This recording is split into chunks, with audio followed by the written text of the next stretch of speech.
le choix des hommes appartient à la discrétion du chef de l'État. Qu'importe si les personnes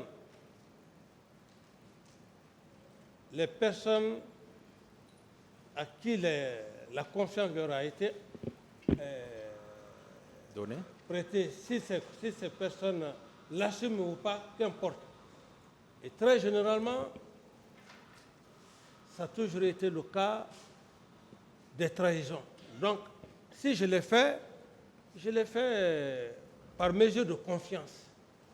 Et pourtant, vous avez toujours dit l'homme qu'il faut à la place qu'il faut. Ou bien? J'ai dit bien maître. Est-ce que ce n'est pas des nominations par complaisance? Non, écoutez-moi, président. Je ne sais pas qu'est-ce que vous voulez que je vous dis. Quand on veut donner le poste à un homme, c'est le pouvoir discrétionnel du chef. Il n'a pas besoin de consulter. C'est son cœur qui le guide, son esprit qui le guide. Donc ça n'a rien à voir avec tout ce que vous voulez dire, avec ceci, cela, non. D'accord.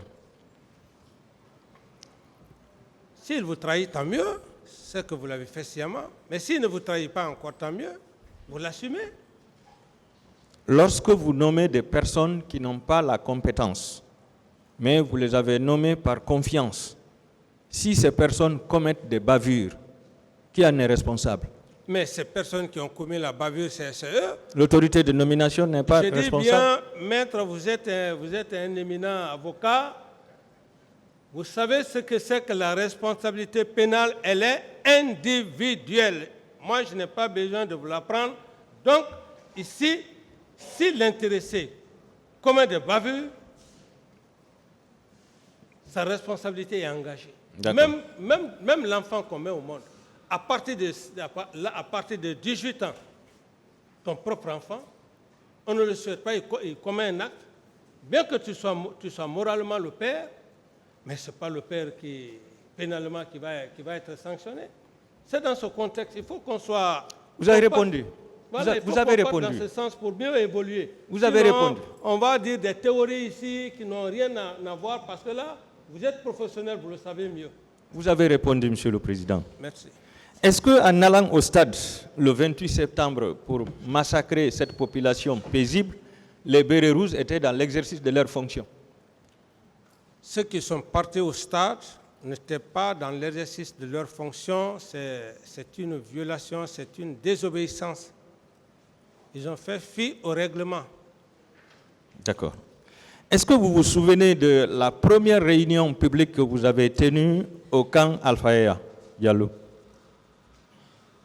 après votre prise du pouvoir?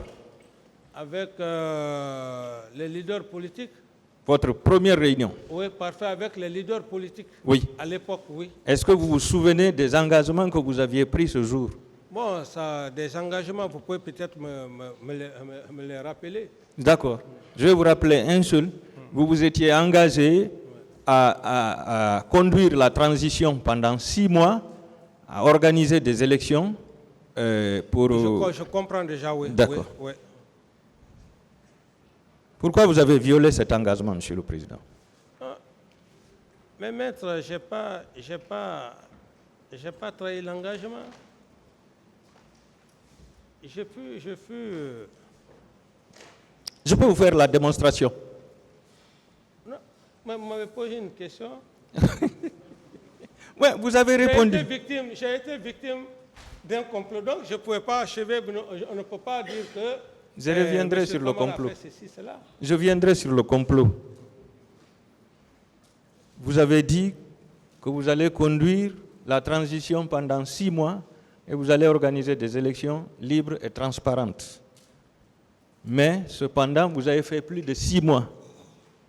Et à l'occasion d'une pose de la gerbe, de fleurs, vous avez dit, si vous voulez, vous pouvez vous présenter.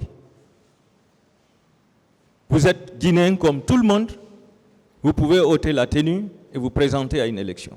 Vous avez les mêmes droits que tout le monde. Est-ce que ce n'est pas une violation de votre engagement? Bon, maître, j'estime que vous ne faudrait pas considérer comme étant une violation.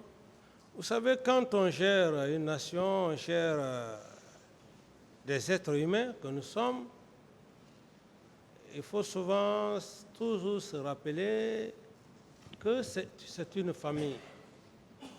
Et le terme que vous faites allusion, dire de mettre de l'eau dans leur vin,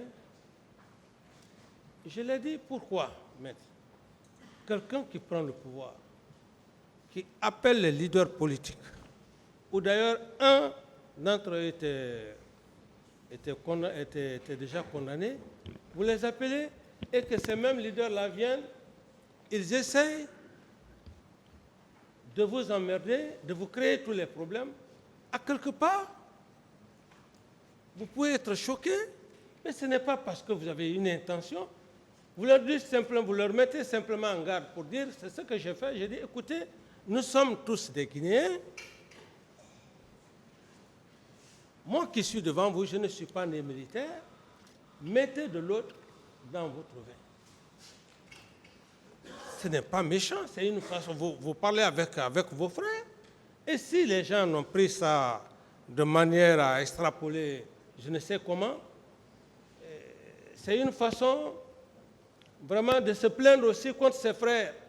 Est-ce que vous êtes d'accord que la parole d'un chef d'État ne ressemble pas à la parole de n'importe qui? Oui, mais un chef d'État, c'est un être humain. Et de façon publique, c'est un être humain avant devant tout. les médias. Oui, mais c'est un être humain avant tout. D'accord. D'accord. Alors, techniquement, comment se fait un recrutement, Monsieur le Président? Un recrutement dans l'armée? Bon, le recrutement, comme je ne suis pas ministre de la Défense, le recrutement, c'est le ministre de la Défense qui s'en charge. Qui propose? Qui propose le recrutement? Qui propose le recrutement? Le recrutement, on fait une proposition au président. Qui propose? Le ministre de la Défense. Qui ordonne? Si le chef de l'État est d'accord, il donne son accord. Voilà. S'il n'est pas d'accord, il n'y aura pas de recrutement. Non, s'il n'est pas d'accord, soyons quand même sincères. S'il n'est pas d'accord, il ne peut pas y avoir recrutement. D'accord. Alors, pour le cas de Kalia, pourquoi ce recrutement massif de 9000 personnes formées pendant 3 mois, donc une formation rapide, avec des instructeurs israéliens? Pourquoi ce recrutement massif? En 2009, l'armée guinéenne avait quel effectif, Monsieur le Président? Merci pour la question. J'ai été très clair. J'ai dit par rapport au recrutement de Kalia, avec la permission de Monsieur le Président et les éminents procureurs, certes, le général Sekouba viendra ici en sa qualité de ministre de la Défense à l'époque, qui s'est occupé de la formation, non seulement du recrutement et de la formation. Nous pourrons en débattre devant Monsieur le Président du tribunal si cela s'avère nécessaire au moment venu. Mais je ne peux pas parler à sa place, là où. Mais vous aviez donné votre accord. Mais c'est un principe classique. D'accord. Le principe il est classique. Est-ce qu'il y avait un accord de coopération militaire entre la Guinée et l'Israël pour que cette formation soit assurée par des Israéliens? C'est pour cette raison, je dis et je réitère, en parlant de ça, si au cas où le général Sekouba aura sa présence dans cette salle d'audience, certainement il va vous exhiber tout ce que vous avez besoin et qui auront concouru effectivement à les conditions dans lesquelles le contrat, je ne sais pas là. La convention. Voilà, Monsieur Camara, avant que le général Konaté ne soit là, dites-nous ce que vous savez Monsieur le Président, à ce niveau, je ne peux pas donner aucune information sur Kalea parce que moi-même, à l'époque, si ce n'est pas dans cette salle où j'ai compris que c'était 2 centres, Kalea et on dit Siam, ça je l'ai entendu ici par M. Toumba. Donc, je suis bleu là-dedans, Monsieur le Président, et je ne saurais vraiment satisfaire maître. D'autres questions?